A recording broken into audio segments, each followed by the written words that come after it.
So, बच्चों, let's read this question. So this question says, a force is produce an acceleration of 5 centimeter per second square when it acts on a body of mass 20 gram. Find the force acting on the body. आपको ये बताना है यहाँ पर force acting on the body यहाँ पर calculate करके बताना है। ऑलराइट, तो चलिए बच्चों, इस क्वेश्चन का की कॉन्सेप्ट आप क्या लिख सकते हैं? The key concept of this question, आपको फोर्स बताना है। ठीक है, क्या बताना है आपको? फोर्स बताना है। तो इस क्वेश्चन का की कॉन्सेप्ट ऑफ, देखिए बच्चों, फोर्स लिख लीजिए। फोर्स देखिए बच्चों किसके इक्वल होता है? फोर्स को मैं लिख सकता हूँ, फोर्स होता है आपका मास टाइम्स एक्सेलेरेशन के इक्वल। ठीक है, आपको देखिए मास भी ग्राम में गिवन कर रखा है, एक्सेलेरेशन भी सेंटीमीटर पर सेकंड स्क्वायर पे गिवन कर रखा है, यानी कि सीजीएस सिस्टम में गिवन कर रखा है। लेकिन ऑप्शंस में देखो तो फोर्स आपको न्यूटन में गिवन है। ठीक है, तो यानी कि आपको क्या बताना है? न्यूटन के आपके एसआई सिस्टम है, एसआई यूनिट है। ठीक है, जिसको हम केजी मीटर पर सेकंड स्क्वायर ही बोलते हैं। ठीक है, 1 न्यूटन किसके इक्वल होता है? 1 न्यूटन होता है आपका 1 केजी मीटर पर सेकंड स्क्वायर। ये कहाँ से आया? देखिए, फोर्स क्या होता है? Mass into acceleration. मास को मैं केजी में रिप्रेजेंट करता हूँ, एक्सेलेरेशन आपका मीटर पर सेकंड स्क्वायर में होता है। तो ये ऐसा सिस्टम होती है। ठीक है, अब यहाँ पर देखिए जो मुझे क्वांटिटीज गिवन है, देखिए क्या क्या गिवन है।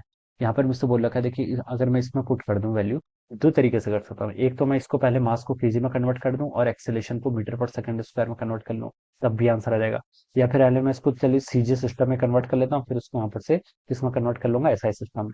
तो चलिए मैं ऐसे करता हूँ, 20 ग्राम, ग्राम को मैं केजी में कन्वर्ट कर लेता हूँ। 1 ग्राम में कितने होते हैं आपके? 1 ग्राम में आपके सॉरी 1 किलोग्राम में आपके 10 टू द पावर 3, 1 किलोग्राम में 10 टू द पावर 3 ग्राम होते हैं, 1000 ग्राम होता है। ठीक है, ये आपको 20 ग्राम गिवन कर रखा है। इसको केजी में कन्वर्ट करने के लिए मैं 10 टू द पावर -3 से मल्टीप्लाई करूंगा या फिर 1000 से डिवाइड करूंगा। ठीक है, मतलब सेम है, तो ये आपका क्या हो गया? केजी में आ गया। ठीक है, एक्सेलेरेशन कितना दे रखा है? 5 सेंटीमीटर पर सेकंड स्क्वायर। इसको मुझे किस में कन्वर्ट करना है? मीटर में। ठीक है, तो सेंटीमीटर को मीटर में कैसे कन्वर्ट करते हैं? 100 से डिवाइड कर देंगे, तो मैं इसको -2 ऊपर लेके जाऊंगा, वही ये क्या हो जाएगा अब आपका? मीटर पर सेकंड स्क्वायर। अब बच्चों देखिए इसको सॉल्व कर लीजिए। 20 × 5 कितना होता है आपका? 100। इंटू देखिए कितना हो जाएगा? 10 टू द पावर -5 हो जाएगा। ठीक है, यहाँ से कितना होगा? 10 टू द पावर -5।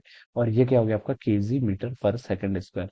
ये क्या होता है आपका? ये आपका न्यूटन के इक्वल होता है। ठीक है, तो ये हो जाएगा आपका 1 × 10 टू द पावर -3 क्या? न्यूटन हो जाएगा। This would be the answer of this question. ठीक है, तो बच्चों कौन सा ऑप्शन मैच कर रहे हैं यहाँ से? C option. So we can say that option C would be the right answer of this question. ये क्या हो जाएगा? इसका राइट आंसर हो जाएगा। Alright, so I hope you all understood this concept. All the best and thank you so much.